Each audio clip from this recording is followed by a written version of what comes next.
As I mentioned before, this is it's like it's a powder basically, and we're using 7 pounds of it for this particular recipe. So I'm just going to pour this in here.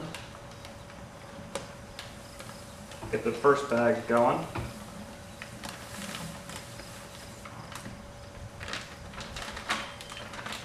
Sometimes you'll find too, with the steam coming off the pot, some of it will get kind of sticky in there. But just knock it all in. And I'm going to stir this, break up any clumps, and make sure it gets fully dissolved into the hot water. And this will probably take a few minutes to get it all in here. You can kind of see how that goes in there. And it will get kind of clumpy, so you want to keep stirring it until it's completely dissolved into what's becoming your hot wort now. Once we get this all incorporated in there, get all the lumps out, we're going to bring this up to a boil, and then we will add the first hop charge, which is our bittering hops, and that will boil for a full hour. We're doing a 60-minute boil for this particular IPA. There's different boils that you can do. You may have seen some beers have a 90-minute IPA or even a 120-minute, but as a standard rule, I usually just go with a 60-minute IPA, which is 60 minutes of boil time. So as you can see, we're at a rolling boil now. The malt extract has all been integrated in there along with what we extracted from the grains in the grain bag. And now that we're at a rolling boil, we're ready to add our first hop charge. Now we're using hop pellets, and this is what they look like. Kind of looks like guinea pig food, but smells quite delicious. This is where we need smell-o-vision, because with the boiling grains, it smells like baked bread. Add the hops, they smell delicious. So anyway, this is about 1.5 ounces, a little over 1.5 ounces of Cascade hop pellets. And so I'm going to go ahead and add these in, and these are our bittering hops. This is the first hop charge, and those will disintegrate down in there, and they will boil in there for an hour, and by doing that we're extracting all the bitters from the hops. Then after this has been boiling for 45 minutes, we'll be adding our next hop charge for the last 15 minutes of the boil, and that's our flavor hops, and for that we're using Centennial hop pellets. And so they will be in there for the last 15 minutes of the boil. Then right at the end, when there's about a minute left, turn off the flame, and I'm going to add about another 1/2 ounce of the Cascade hop pellets, and that's your aroma hops. And we will be actually adding more aroma hops later in a secondary fermenter, which will be another part of this episode. So that's it for now. We just got to let this boil for 45 minutes before we do the next hop charge. Okay, so 45 minutes have gone by. It's been boiling the whole time, and now we're ready for our second hop charge. As I mentioned before, we are using Centennial hops for our flavoring. So we're going to just extract the flavors out in the next 15 minutes, and you won't get too much of the bitters.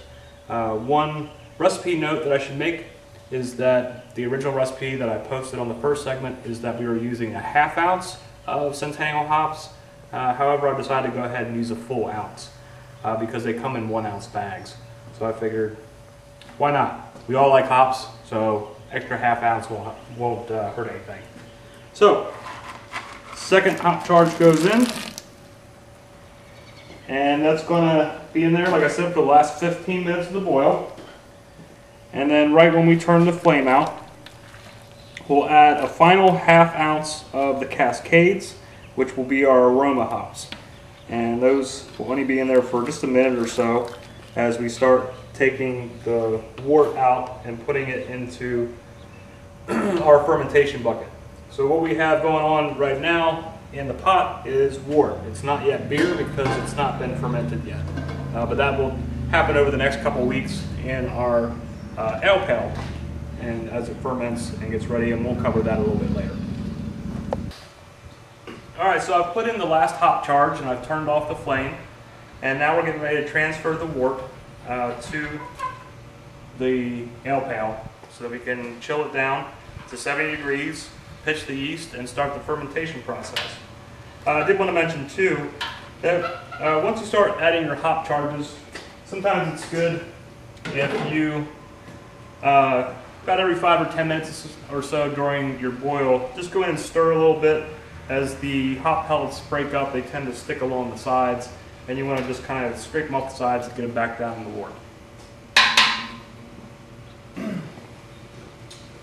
So here's our ale pail, and we're going to be transferring the wort into here.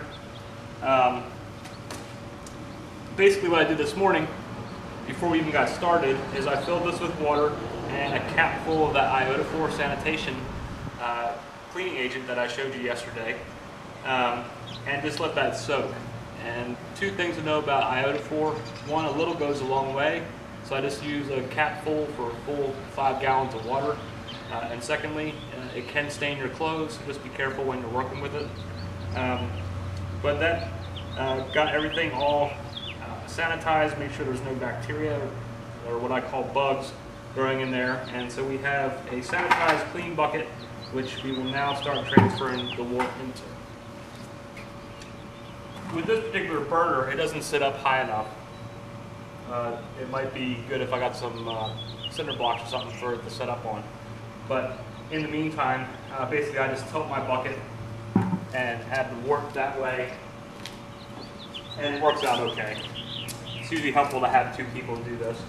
Now what I'm doing here is I'm going to use this colander because there's some gunk in there from the hops and whatnot, and you don't want that going in and muddying up your beer.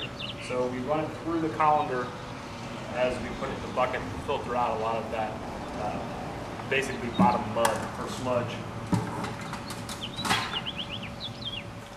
So I'm just starting on the tilt right now, and as you can see there, that's the sludge I was talking about, and this screen is keeping that from getting into our beer. Otherwise you'd have a lot of sediment floating around in your bottle or in your keg or even in your glass. So we're going to avoid as much of that as possible. And we'll also be filtering out 2 more times, once when we transfer the fermented beer into a secondary carboy when we add our whole leaf hops, and then a 3rd time when we transfer it to bottles, because this particular batch I'm going to be bottling instead of putting in a keg. Okay, so we're going to go ahead and transfer this, and then we'll show you how to use the chiller coil. Okay, so we've transferred the wort to our fermenting pail, and we're getting ready to chill it down to 70 degrees. I'm just spraying off my chiller coil to make sure that's sanitized, but it's already been soaking in the sanitizing liquid for several hours, so it should be good. This is just a spray bottle that I have with some water and a little bit of iodophor, which makes my sanitizing liquid. So, we'll put this in here, turn on the hose.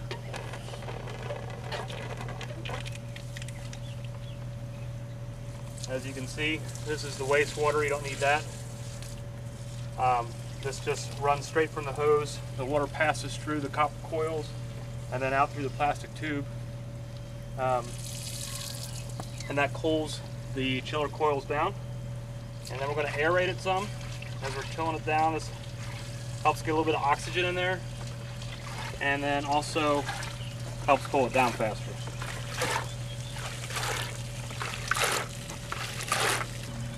There's different types of yeast, of course. We're using a California Pale Ale yeast, or actually California Ale yeast. Comes in a little vial like this. Some of them also come in smack packs. Depends on what type of yeast you're getting and what company you're going through. But this is by White Labs, their California Ale yeast. And for the last hour I've had this in my pocket to bring it up to temperature so it can start, so it can be activated quicker instead of taking it straight out of the refrigerator and dumping it in cold. I think that the target gravity that we're shooting for is about 1.064 to 1.060, somewhere right in that range. So this glass hydrometer just drops down in here, and then it will start to bob and float until it settles on what our actual gravity reading is.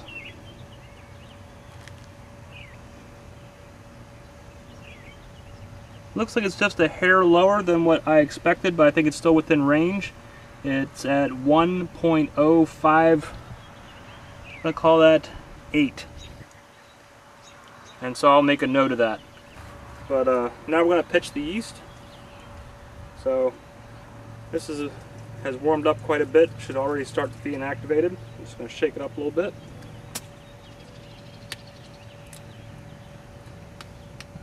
Oh.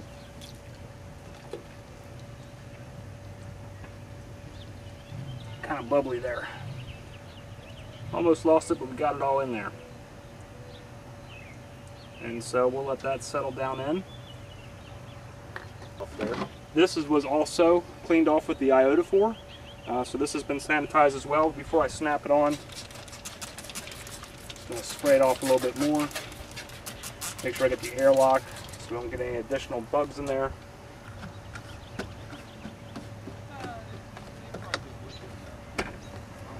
Snap that on tight.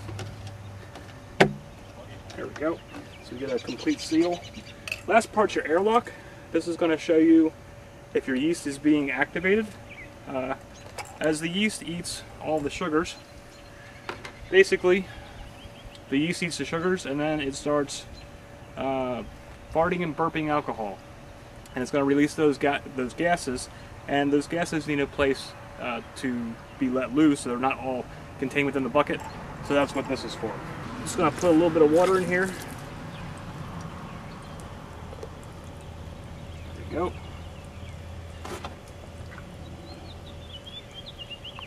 Snap the lid on. And it's got little, you probably can't see it because they're too small, there's little tiny holes on top of this to let the gas escape. And then once the yeast becomes activated in the next anywhere from 20 minutes to 24 hours, it should start activating. You'll see bubbles coming up through the water in here. This will be in there for approximately 2 weeks if everything goes well. And in 2 weeks we'll take a gravity reading. If we are where we want to be, then we'll go ahead and transfer it to the carboy. So I double checked the recipe, and the target gravity that we were shooting for was actually 1.064. So we did come in a little bit lower than that. Does that mean that the beer is going to turn out badly? No, not at all. Sometimes when you're brewing beer, you don't always get the exact results you're shooting for, but that's not always a bad thing. Sometimes that can mean that you're going to turn out with a better beer than what you originally expected. What this does mean is that I extracted less sugar than originally planned from my grains and the malts and whatnot. So I could have a beer that is lower in alcohol content than what was originally planned. But we'll have to see, because if the ending gravity turns out to be lower, then we can still end up with the same amount of alcohol content. If it doesn't drop as far, then we just have less alcohol and it's a lower octane beer. The original beer was going to be, I think, about 6.5 to 6.7%. So we might end up with a 6.1 or 6% beer, which is still just fine for an IPA. So I hope this little episode helped you get a basic idea of the steps for brewing an extract beer in your own home. And we'll check back in a couple weeks and see where we're at with the gravity, and then go through the next couple parts of the process. But in the meantime, remember, don't worry, have a home brew, and we'll catch you next time on Homebrewers Alley. Cheers.